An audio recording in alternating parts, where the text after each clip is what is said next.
ముందుగా అందరికీ సంక్రాంతి శుభాకాంక్షలు. ఈ కొత్త రోడ్డు పుణ్యమా అని ఈ సంవత్సరం అయితే ముగ్గు మంచిగానే వేసుకున్నాము. పోయినసారి అయితే ఇంకా మొత్తం గుంతలలో వేసినట్టుగా ఉండేది. మా ఆయననైతే నేను వేసిన ఆవును చూసి ఎక్కిలిస్తున్నాడు. ఏదో నాకు వచ్చినట్టు వేసుకున్న ముగ్గునైతే నేను ముగ్గు వేయడం, మా అత్తమ్మ కలర్స్ వేయడం, ఇంకా ఇద్దరం అయితే ఇలా కంప్లీట్ చేసుకొని ఇంట్లోకి వచ్చేలోపు మా ఆయననైతే పోగు తీసుకొచ్చిండు. ఇంకా గల్లీలో అందరం కలిసి యాటనైతే కోసిళ్ళు.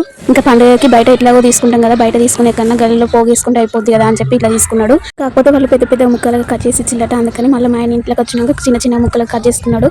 కట్ చేసుకున్నాక ఇక మా అత్తమ్మనైతే ఈలోగా ఉల్లిగడ్డ, పచ్చిమిర్చి, కొత్తిమీర అన్ని కూడా కట్ చేసుకొని కూరనైతే పొయ్యి మీద వేస్తుంది. మా అత్తమ్మ కర్రీస్ బాగా చేస్తుంది. ఇంకా అందులో నాన్ వెజ్ అయితే ఇంకా బాగా చేస్తుంది. ఈలోగా నేనైతే పూరీలు చేస్తున్నా. నార్మల్గా పూరీలు అయితే ఇంత పెద్దగా చేయను, తొందరగా కావాలని చెప్పి హడావిడిలో చేశాం కదా, అందుకని చెప్పి ఇంత పెద్దగా వచ్చినాయి. అయినా పర్లేదు, సైజ్ తో కానీ షేప్ తో కానీ పని ముందు చెప్పండి. టేస్ట్ ఇంపార్టెంట్ కదా, టేస్ట్ అయితే బాగున్నాయి. వాయిస్ ఓవర్ ఇస్తుంటే డిస్టర్బెన్స్ ఉన్నది. ఈ రోజు పండుగ కదా, పిల్లలందరూ కూడా ఆటలు ఉన్నారనమాట.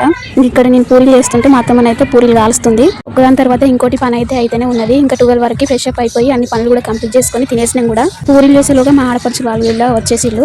వాళ్ళ పిల్లలు మంచిగా ఆడుకుంటున్నారు. కుషితల్లి బొమ్మలతోనైతే ఆడుకుంటున్నారు. ఇంకా కుషితల్లి అయితే మిస్ అయిపోయింది. ఎక్కడ పోయింది అనుకుంటున్నారా? వాళ్ళ అమ్మమ్మ వాళ్ళ ఇంటికి పోయింది. మా తమ్ముడు రాగానే బండి ఎక్కువ అనొద్దనే ఎక్కేసింది. ఇంకా కూడా తిరిగి చూడట్లేదు. మరి బట్టలు లేకుండా పంపితే ఎట్లా అని చెప్పేసి నేను 2 జతలు బట్టలు పెట్టి పంపించిన.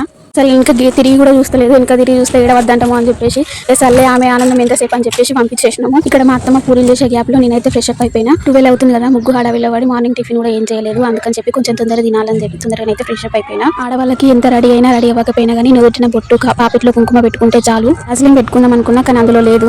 రెడీ అయ్యే గ్యాప్ లో మా అత్తమ్మ పూరీలు కాల్చేసి అన్నం కూడా పెట్టింది పొయ్యి మీద. ఇంకా అన్నం కావడానికి కొంచెం టైం పడుతుంది. ఎట్లయినా పూరీలు తింటారు కదా ఫస్ట్ అని చెప్పేసి ఫస్ట్ అయితే పూరీలు వేద్దామని చెప్పి విడిచింది. నార్మల్ గా అయినా కానీ ఇట్లా పండుగల టైంలోనైనా కానీ ఇంట్లో నాన్ వెజ్ అనుకుంటే పెద్దలు చనిపోయిన వాళ్ళ ముందు పెడతారు కదా, అట్లనే మా అత్తమ్మ కూడా మా మామయ్య ముందు పెడుతుంది. ఇంకా మా మామయ్య ఫోటో దగ్గర కర్రీ ఉన్న పూరి పెట్టేసి ఇంకా మా వారికి అయితే ఫస్ట్ ఇస్తుంది. ఆచారం ప్రకారం ఆయననే ఫస్ట్ టేస్ట్ చేసి చెప్తాడు కదా కర్రీ ఎట్లున్నదని చెప్పేసి. అట్లనే చెప్పకుండా తింటనే ఉన్నాడు. ఇంకా చెప్తాడేమో నన్ను చూస్తుంటే ఫోన్ లో స్టోరేజ్ కూడా అయిపోయింది. ఫోన్ తీసుకుని 6 నెలలు కూడా కాలేదు కానీ నెలకు ఒకసారి స్టోరేజ్ ఫుల్ అని అయితే పడుతుంది. ఓన్లీ మా ఆయన టేస్ట్ చేసే వరకే రికార్డ్ అయిందన్నమాట. తర్వాత రికార్డ్ కాలేదు. నేనేమో రికార్డ్ అవుతుందని అనుకున్నా.